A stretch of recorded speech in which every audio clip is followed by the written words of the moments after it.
you know what faith is? I've been told by religious folk that I misunderstand or misuse the word faith.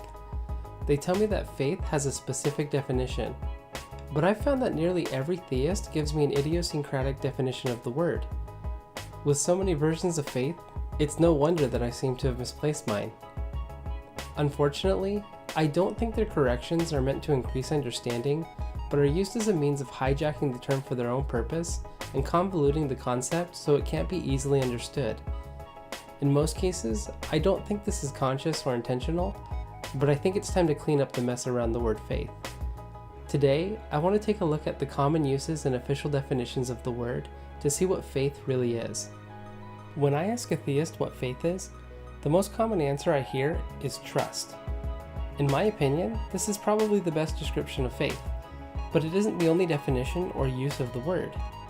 In addition to trust, Webster tells us that faith can be allegiance, loyalty, or fidelity, belief or trust in and loyalty to God, a strong belief or conviction, especially of a system of religious doctrine, and faith can be a firm belief in something for which there is no proof.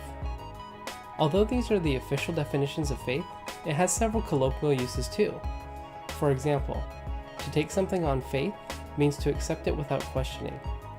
Acting in good faith means acting with an honest intention. Bad faith is a technical term usually meaning self-deception. Punic faith, something I'd actually never heard of before this video, means deceitfulness.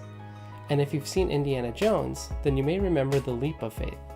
A leap of faith is believing in something in spite of evidence or in spite of the lack thereof. The way I use the word faith that most often gets corrected by my Christian friends is when I'm referring to someone's religion. For example, the question, what faith do you belong to? Faith here is synonymous with religion.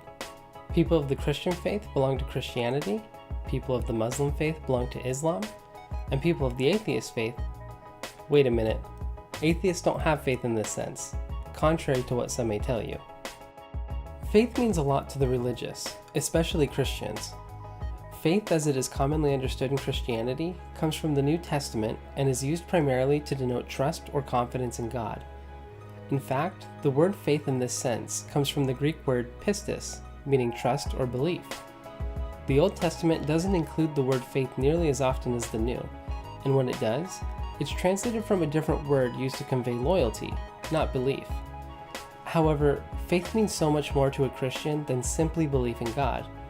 According to the doctrine of justification by faith alone, faith in Christ is the only thing necessary for salvation.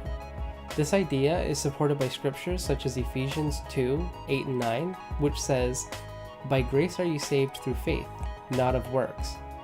But scriptures like James 2:17 say that faith without works is dead, seemingly contradicting the concept of justification by faith alone. In fairness, a case can be made for the active nature of faith. Trust is defined as confidence in the reliability or truth of someone or something. If faith truly can be best described as trust, I think it's fair to say that action is an intrinsic piece to that puzzle. As a hypothetical demonstration, let's say you're going to buy a pair of shoes from a friend, but you didn't have your wallet with you at the time.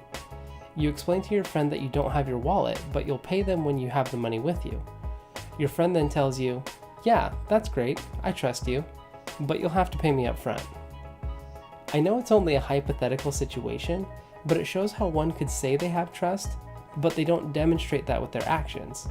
It almost seems dead, don't you think? Likewise, James 2:14 says, "What doth it profit, though a man say he have faith, and have not works?" Even within the Christian community, no consensus on the absolute nature of faith has been reached. From Bible passages to entire movements like the Word of Faith ideology, religious faith can mean something different to the individual. But what separates religious faith from non-religious faith? Is non-religious faith even possible?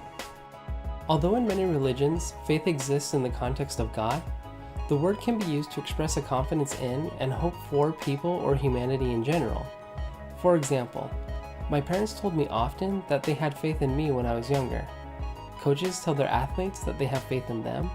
Perhaps even more importantly, people would do well to have a little faith in themselves. Sometimes the only thing stopping us from achieving our dreams is the doubt in our own ability or potential. If you get nothing else out of this video, I hope you know that you are awesome, and I have faith in you. But having faith in a person is not at all the same kind of faith the religious have in their deity. Faith in an individual is based on the thousands of observations we have of that person and others like them. Going back to the examples I used previously, my parents had faith in me because they saw me learning and growing, and they were doing their best to make me successful. Coaches have faith in their athletes because they've seen the work they put in during practice and the success they've had throughout the season. And we should have faith in ourselves because we have the success stories of heroes from ancient to modern history. If they can do it, so can we. Religious faith, however, has no observational foundation. Hebrews 11 describes faith as the substance of things hoped for, the evidence of things not seen. It's not the same as the faith we have in the people we know. That kind of trust was gained through real experience and observation. Some may say that faith is a spiritual knowledge, but we have no scientific way of demonstrating nor measuring that, at least not at this moment in time. I've been told on several occasions that it requires more faith to believe in science than it takes to believe in God. Many an atheist has tackled this claim, but while I'm on the subject, I'll touch it briefly. If faith can truly be defined as believing in things that are not seen, then one cannot have faith in science. Science isn't a belief, but a method of observing and describing the natural universe. Our confidence in science isn't driven by faith, but by the measurable consistency and reliability of the scientific method. Science requires a testable and falsifiable hypothesis that can be assessed with experimentation. It does not deal with things that cannot be observed. For example, science can't make any assertions regarding God because no reliable method for observing God has ever been demonstrated. And no conclusion in science is ever accepted without measurable and replicable results. So faith, believing without seeing, is not possible within the realm of science. Similar to faith in science, I've been told that it takes faith to believe in casual occurrences. For example, having faith that the sun will rise. The thing about these casual occurrences is that they're just scientific observations we make on a casual basis. It doesn't take faith to know that the sun will come up tomorrow. If you're 30 years old, you've witnessed the sun rise 11,000 times without fail, a completion rate of 100%. The moment we even get one day that the sun doesn't rise and the phenomenon isn't explained by scientific models, then we should revisit this argument.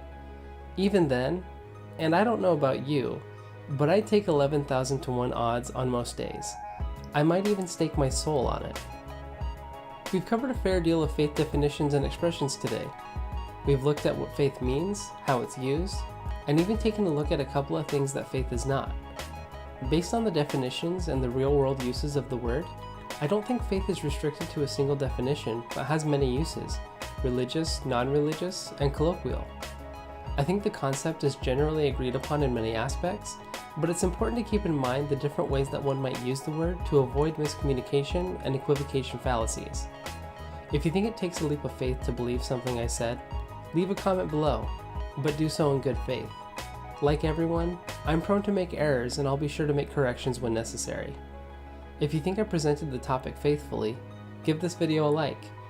And if you're not sure how to feel about the video, I guess you'll have to take me on faith. Thanks for watching. If you like this video, give it a like and subscribe for more content. You can follow me on Twitter at misplaced_faith.